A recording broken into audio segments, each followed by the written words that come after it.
আজকে আমি তৈরি করব ইলিশ মাছের ঝাল। তো ইলিশ মাছের ঝালের রান্নাটা কিন্তু আপনারা দেখবেন নিশ্চয়ই একটু আলাদা বুঝতে পারবেন রান্নাটা আমি করছি। তো দেখুন আমি এই সব ইলিশ মাছগুলোকে ধুয়ে আর এখন এবারে নুন হলুদ মাখিয়ে নিয়েছি। ধোয়া বলতে যেরকমভাবে ধুতে হয়, খুব বেশি ইলিশকে ধোয়া যায় না, তো যাই হোক যেরকম ধোয়া মোটামুটি দরকার সেটা ধুয়েছি।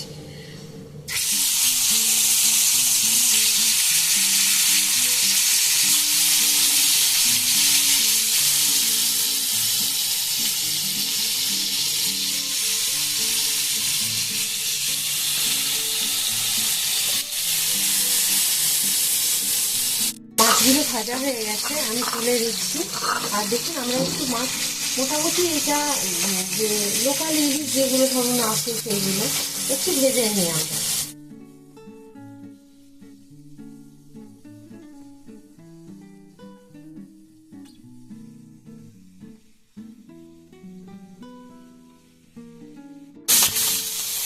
মাছের মাথাগুলো মাছের মাথাগুলো খুব সুন্দর ভাজা হয়ে গেছে, এই যে দেখুন। আর এখান থেকে সাধারণত বেশিরভাগ আমাদের কোলাঘাটের ইলিশ খুব আসে, যে হলদিয়ার যে ইলিশ ওইগুলো আসে এখানে সামনে। দেখুন ভাজা হয়ে গেছে খুব সুন্দর করে, এটাকে তুলে নেব।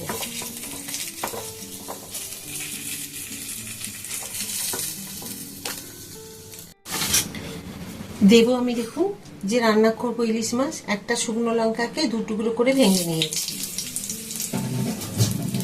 হ্যাঁ তেল দিয়েছি, তেল দেওয়ার পরে এখন দিয়ে দেবো আমি কালো জিরে, ছোট চামচের 1 চামচ। আমি এখানে দেখুন মশলা করে রেখেছি। পোস্ত দিয়েছি 3 চামচ, সর্ষে দিয়েছি কালো সর্ষে 2 চামচ, আর সাদা সর্ষে দিয়েছি 1.5 চামচ। এইভাবে দিয়ে আমি আর কাঁচা লঙ্কা দিয়েছি, ঝাল যেরকম যে খাবে সেই রকম অবশ্যই কাঁচা লঙ্কা বেটে নেবেন, এটাতে শুকনো লঙ্কা ভালো লাগবে না এই রান্নাটায়। তো আমি একদম ছেঁকে রেডি করে রেখেছি, এখন দিয়ে দিচ্ছি এখানে।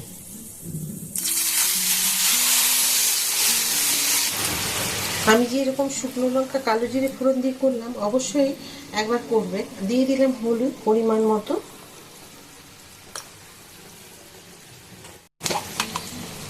প্রয়োজন মতো যতটুকু নুন লাগবে সেই রকম দিয়ে দেবেন।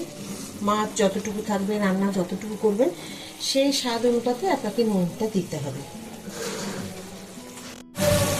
দেখুন ভালো করে একটুখানি মিশিয়ে নেব, আর পোস্ত আছে বলে খুব তাড়াতাড়ি ঘন হয়ে যাবে। খুব সুন্দর একটা শুকনো লঙ্কার গন্ধ আসছে, এই শুকনো লঙ্কার ফোড়নটা দেবেন, দেখবেন খুব ভালো লাগবে। দেখুন খুব ভালো করে আগে মিশিয়ে নিচ্ছি। নুন হলুদ সব দেওয়া হয়ে গেছে। এখানে কিন্তু যে কাশ্মীরি লঙ্কার গুঁড়ো, যে লাল লঙ্কার গুঁড়ো, এসব কিছু দেওয়ার দরকার নেই। এই রান্নার হবে ঠিক হলুদ হলুদ দেখতে। দেখুন ঠিক তাই হয়েছে কিন্তু, হলুদ হলুদ। এই যে এবার দিয়ে দেবো আমি মোটামুটি 1/2 কাপ জল। অবশ্যই দেবো আমি কিন্তু এটা একদম উষ্ণ গরম জল দেব। উষ্ণ গরম জল দিয়ে দিলাম আমি।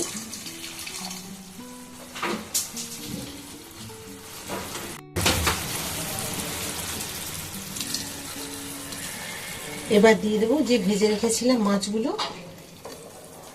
দেখুন কি সুন্দরভাবে ঘন হয়ে গেছে এক্ষুনি। আর ইলিশ মাছ জানেন তো রান্না ভাজা সবই ভালো লাগে, গরম ভাতে ভাজাও খুব ভালো লাগে। তো এইভাবে রান্নাটা অবশ্যই একবার করুন, দেখুন ভালো লাগবে। এবারে মাছগুলোকে দিয়ে দেবো।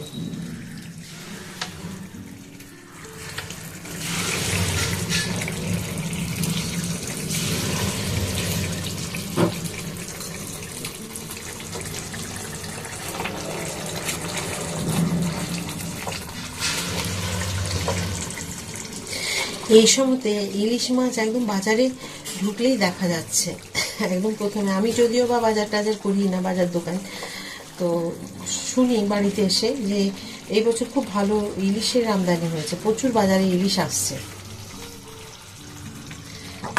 এখানে যেটুকু তেল ছিল ইলিশ ভাজা, সেই তেলটুকু দিয়ে দিলাম এখানে। দিয়ে দেবো এখানে আমি কেটে, মানে মাঝখান দিয়ে কেটে নেবো লঙ্কাগুলোকে। দেখুন দিয়ে দিচ্ছি চারটে লঙ্কা কাটবো এইভাবে। আপনাদের ইচ্ছে মতো দেবেন। এটা শুধু কাঁচা লঙ্কা সুন্দর একটা যে গন্ধ আসে সেই জন্য দেওয়া। দেখুন ও খাবে বলে কোথায় এসে বসেছে আমার জানলার মধ্যে। এইভাবে ওরা বসে থাকে। আর মাছের যে কানাশি বা যে পেট থেকে নোংরাগুলো বেরোয় সেগুলো আমি দিয়ে এইভাবে জানলাতে সাইডে ও যেদিকটায় বসে আছে ঠিক এই জায়গাটায় দেখুন না, এখানে দিই ও বসে বসে খায়। আর ও জানে আমি ওকে বকবো না, মারবো না। এইভাবেই আমি মাছ রান্না করব যখন বসে থাকি। আমারও ভালো লাগে ওর সাথে একটু কথা বলি। আজকেও খেয়ে দিয়ে বসে আছে এখনো। রান্না তো কমপ্লিট হয়ে গেছে, আপনাদের বললাম গ্যাস অফ করে দিয়েছি। দেখুন কি সুন্দর হয়েছে। তো আরেকটা নতুন ভিডিওতে নতুন রান্না নিয়ে আপনাদের সকলের কাছে আমি চলে আসবো। সবাই খুব ভালো থাকুন, সুস্থ থাকুন। নমস্কার।